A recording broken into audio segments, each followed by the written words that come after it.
There was something about Aunt Polly's manner when she kissed Tom that swept away his low spirits and made him light-hearted and happy again.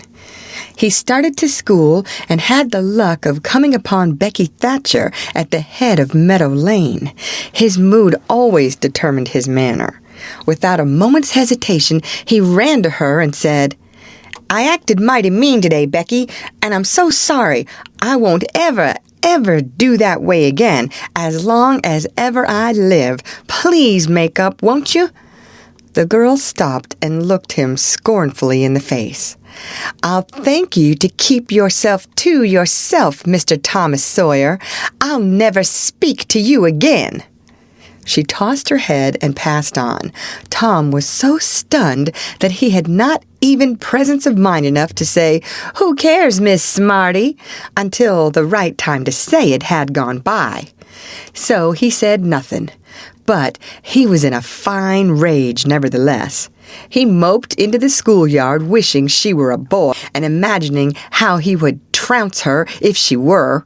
He presently encountered her and delivered a stinging remark as she passed. She hurled one in return, and the angry breach was complete. It seemed to Becky, in her hot resentment, that she could hardly wait for school to take in. She was so impatient to see Tom flogged for the injured spelling book. If she had had any lingering notion of exposing Alfred Temple, Tom's offensive fling had driven it entirely away. Poor girl, she did not know how fast she was nearing trouble herself. The master, Mr. Dobbins, had reached middle age with an unsatisfied ambition. The darling of his desires was to be a doctor, but poverty had decreed that he should be nothing higher than a village schoolmaster. Every day he took a mysterious book out of his desk and absorbed himself in it at times when no classes were reciting. He kept that book under lock and key. There was not an urchin in school but was perishing to have a glimpse of it, but the chance never came. Every boy and girl had a theory about the nature of that book, but no two theories were alike, and there was no way of getting at the facts in the case. Now, as Becky was passing by the desk, which stood near the door, she noticed that the key was in the lock. It was a precious moment. She glanced around, found herself alone, and the next instant she had the book in her hands. The title page, Professor Somebody's Anatomy, carried no information to her mind, so she began to turn the leaves. She came at once upon a handsomely engraved and colored frontispiece, a human figure, stark naked. At that moment, a shadow fell on the page, and Tom Sawyer stepped in at the door and caught a glimpse of the picture. Becky snatched at the book to close it, and had the hard luck to tear the picture page half down the middle. She thrust the volume into the desk, turned the key, and burst out crying with shame and vexation. "Tom Sawyer, you are just as mean as you can be to sneak up on a person and look at what they're looking at." "How could I know you was looking at anything?"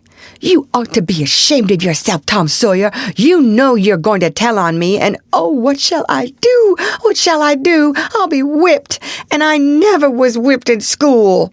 Then she stamped her little foot and said, "Be so mean if you want to. I know something that's going to happen. You just wait and you'll see. Hateful, hateful, hateful." And she flung out of the house with a new explosion of crying. Tom stood still, rather flustered by this onslaught. Presently he said to himself, "What a curious kind of a fool a girl is. Never been licked in school. Shucks, what's a licking? That's just like a girl. They're so thin-skinned and chicken-hearted. Well, of course, I ain't going to tell old Dobbins on this little fool, because there's other ways of getting even on her that ain't so mean. But what of it? Old Dobbins will ask who it was tore his book. Nobody'll answer. Then he'll do just the way he always does. Ask first one and then the other. And when he comes to the right girl, he'll know it without any telling. Girls' faces always tell on them. They ain't got any backbone. She'll get licked. Well, It's a kind of a tight place for Becky Thatcher because there ain't any way out of it. Tom conned the thing a moment longer and then added, "All right, though. She'd like to see me in just such a fix. Let her sweat it out." Tom joined the mob of skylarking scholars outside. In a few moments, the master arrived and school took in. Tom did not feel a strong interest in his studies. Every time he stole a glance at the girls' side of the room, Becky's face troubled him. Considering all things, he did not want to pity her, and yet it was all he could do to help it. He could get up no exultation that was really worthy the name. Presently, the spelling book discovery was made, and Tom's mind was entirely full of his own matters for a while after that. Becky roused up from her lethargy of distress and showed good interest in the proceedings. She did not expect that Tom could get out of his trouble by denying that he spilt the ink on the book himself, and she was right. The denial only seemed to make the thing worse for Tom. Becky supposed she would be glad of that, and she tried to believe she was glad of it, but she found she was not certain. When the worst came to the worst, she had an impulse to get up and tell on Alfred Temple. But she made an effort and forced herself to keep still because, said she to herself, "He'll tell about me tearing the picture, sure. I wouldn't say a word, not to save his life." Tom took his whipping and went back to his seat, not at all broken-hearted, for he thought it was possible that he had unknowingly upset the ink on the spelling book himself in some skylarking bout. He had denied it for form's sake and because it was custom, and had stuck to the denial from principle. A whole hour drifted by. The master sat nodding in his throne. The air was drowsy with the hum of study. By and by, Mr. Dobbins straightened himself up, yawned, then unlocked his desk, and reached for his book, but seemed undecided whether to take it out or leave it. Most of the pupils glanced up languidly, but there were two among them that watched his movements with intent eyes.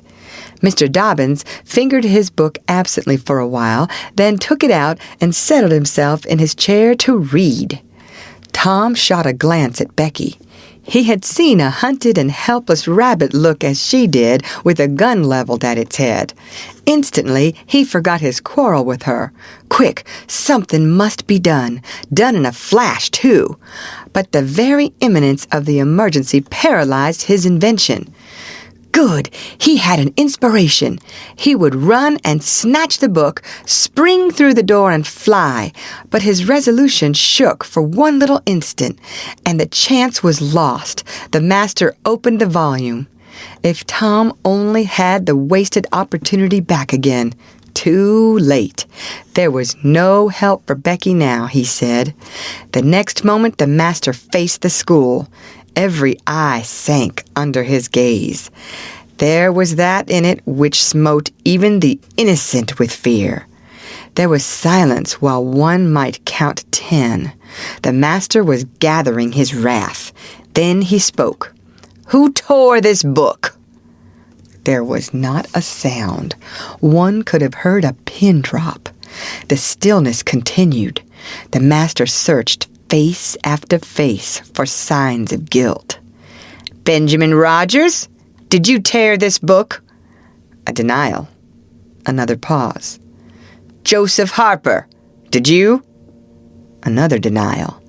Tom's uneasiness grew more and more intense under the slow torture of these proceedings. The master scanned the ranks of boys, considered a while, then turned to the girls. "Amy Lawrence?" A shake of the head. "Gracie Miller?" The same sign. "Susan Harper, did you do this?" Another negative. The next girl was Becky Thatcher. Tom was trembling from head to foot with excitement and a sense of the hopelessness of the situation. "Rebecca Thatcher!" Tom glanced at her face. It was white with terror. "Did you tear? No, look me in the face." Her hands rose in appeal. "Did you tear this book?"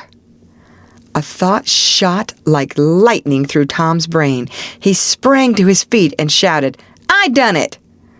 The school stared in perplexity at this incredible folly. Tom stood a moment to gather his dismembered faculties, and when he stepped forward to go to his punishment, the surprise, the gratitude, the adoration that shone upon him out of poor Becky's eyes seemed pay enough for 100 floggings.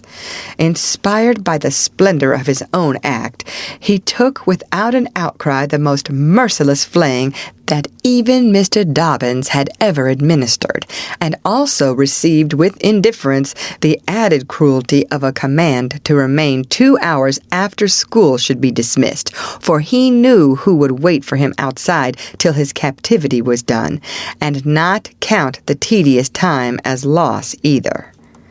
Tom went to bed that night planning vengeance against Alfred Temple, for with shame and repentance Becky had told him all, not forgetting her own treachery, but even the longing for vengeance had to give way soon to pleasanter musings, and he fell asleep at last with Becky's latest words lingering dreamily in his ear. "Tom, how could you be so noble?" End of chapter.